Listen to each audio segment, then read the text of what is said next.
நமஸ்காரம். இன்றைய பதிவில் சுகரூபாய வித்மகே சுபிக்ஷகாராய தீமகி தன்னோ சுகபிரம்ம பிரச்சோதயாது அப்படின்னு சுகபிரம்ம மகரிஷியினுடைய காயத்ரியும் அந்த ஸ்லோகமும் இப்பொழுது இந்த பதிவில் பதிவிட போகிறோம். சுகபிரம்ம மகரிஷி நாடி ஜோடிதத்தில் அருளிய ஒரு ஸ்லோகம்தான் இது.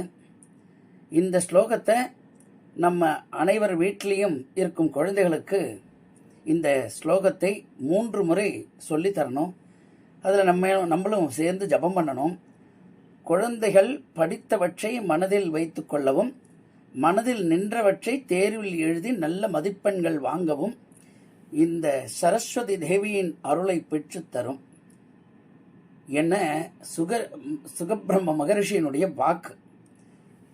ஸ்ரீ வித்யாரூபிணி சரஸ்வதி சகலகலாவல்லி சாரபிம்பாதரி சாரதா தேவி சாஸ்திரவல்லி வீணா புஸ்தகதாரிணி வாணி கமலபாணி வாக்தேவி வரதாயாகி புஸ்தகஸ்தே நமஸ்துதே. இதை தினமும் மனப்பாடம் பண்ணி குழந்தைகளுக்கு சொல்லிக் கொடுத்தால் கண்டிப்பாக அவர்களோட வித்தியை வளரும், ஞாபக சக்தி அதிகரிக்கும், மதிப்பெண்கள் நிறைய வாங்குவாங்க. இந்த சுகபிரம்ம மகரிஷியின் ஸ்லோகத்தையும் காயத்ரியும் அடிக்கடி நம்ம வீட்டில் கிரகங்களில் ஒழிச்சுட்டே இருந்தோமானால் புதனுடைய அனுகிரகம் நமக்கு கிடைச்சி வித்யார்த்தி அபிவிருத்தி சித்தியர்த்தம்னு வித்யை நமக்கு பரிபூர்ணமாக கிடைக்கும். நமஸ்காரம்.